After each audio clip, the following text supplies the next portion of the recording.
जय हिंद। दोस्तों, इस बार एक बड़ा सेक्शन ऑब्जेक्टिव से सेक्शन से पूछा गया था हिंदी साहित्य में। अगर आप भी पेपर देने जा रहे हो, जैसा कि नया नोटिफिकेशन भी आ गया है और यह पेपर जो है लगभग 24 अगस्त से लेकर 4 सितंबर के बीच होगा, तो एक ऑब्जेक्टिव सेक्शन की अच्छी तैयारी बहुत जरूरी है। इस बार भी बहुत सारे लगभग 30 से 35 सवाल ऑब्जेक्टिव पूछे गए थे।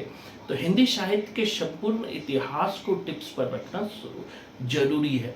हमने फिर से ऑब्जेक्टिव सेक्शन की शुरुआत कर दी है। अगर आप भी संपूर्ण साहित्य को टिप्स पे करना चाहते हो और अपने पैर पे कुल्हाड़ी नहीं मारना चाहते हो, बार बार असफल नहीं होना चाहते हो, तो फ्री 8-10 क्लास लेकर देख सकते हो। आपका जरूर रिजल्ट होगा। जैसा कि इस बार दोस्तों आपने देखा होगा कि आलोचना से बहुत सारे सवाल पूछे गए थे।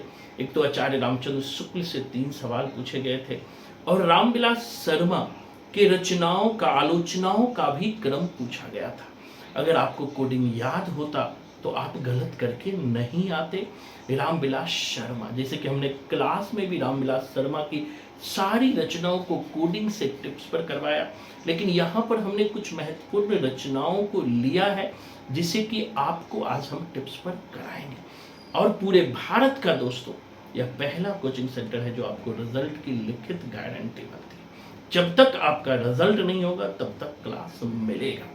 टेस्ट, डिस्कशन, हर चीज यहाँ पर होती है। तो दोस्तों, आखिर रामविलास शर्मा के रचनाओं को किस तरह आप सेकंडों में टिप्स पर कर सकते हो, उसी की बात करेंगे दोस्तों। जैसे रामविलास शर्मा, जैसे नाम से ही जुड़े हैं, यज्ञ राम का करने से, तार सप्तक के कवि हैं। तार ये रामविलास शर्मा जी का जन्म 1912 में हुआ था, हमने बताया था। तार सप्तक के कवि में आते हैं और एक बहुत बड़े मार्क्सवादी आलोचक रहे हैं। इनकी रचनाओं में पहला है प्रेमचंद, 1941 का है।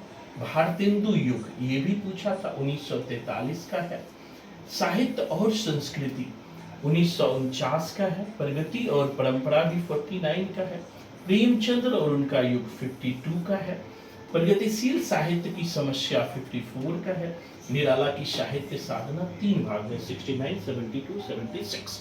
तो इसको कोडिंग से कैसे याद करेंगे दोस्तों? सबसे पहले शर्मा जी जो है प्रेमचंद्र के पास जाते हैं।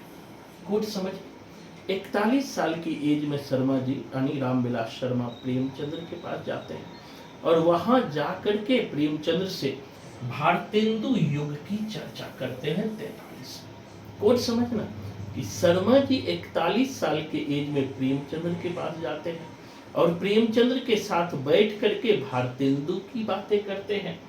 फिर भारतेंदु युग के साहित्य और संस्कृति, प्रगति और परंपरा की बातें 49 में करते हैं। फिर भारतेंदु युग के साहित्य और संस्कृति, प्रगति और परंपरा की बातें दोस्तों 49 में करते हैं। फिर से एक बार समझना कि शर्मा जी सबसे पहले जो है प्रेमचंद्र के पास जाते हैं और प्रेमचंद्र के पास जाकर के भारतेंदु युग की बात करते हैं।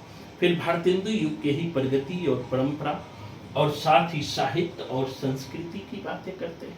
और साथ में जो है फिर वो खुद के युग में, प्रेमचंद्र के युग में आते हैं और प्रेमचंद्र और उसके युग में आकर के वो बताते हैं कि प्रगतिशील साहित्य की क्या क्या समस्या है। खुद के युग में, प्रेमचंद्र के युग में आकर के बताते हैं कि प्रगतिशील साहित्य की क्या क्या समस्याएं हैं और उस समस्या का निदान निराला के साहित्य साधना से ही हो सकती है। 69, 72 और 76। फिर से समझना कोडिंग। जो शर्मा जी है, मतलब रामविलास शर्मा, जो तार सप्तक के कवि हैं, शर्मा जी सबसे पहले जो कहा जाते हैं प्रेमचंद्र के बाद, और प्रेमचंद्र के साथ बैठ के भारतेंदु युग की बातें करते हैं। तो दूसरा भारतेंदु है। फिर उसके समय के प्रगति और परंपरा, साहित्य और संस्कृति की बातें करते हैं।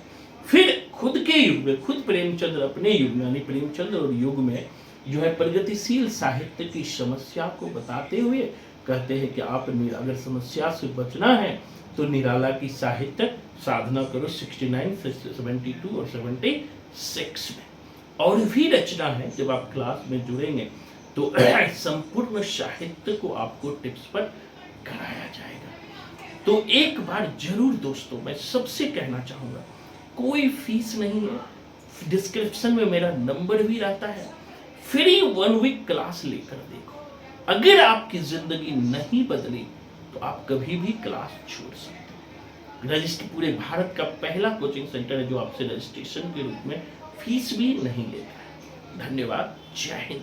फिर से हम आएंगे तो और भी टेक्निक की बातें करेंगे।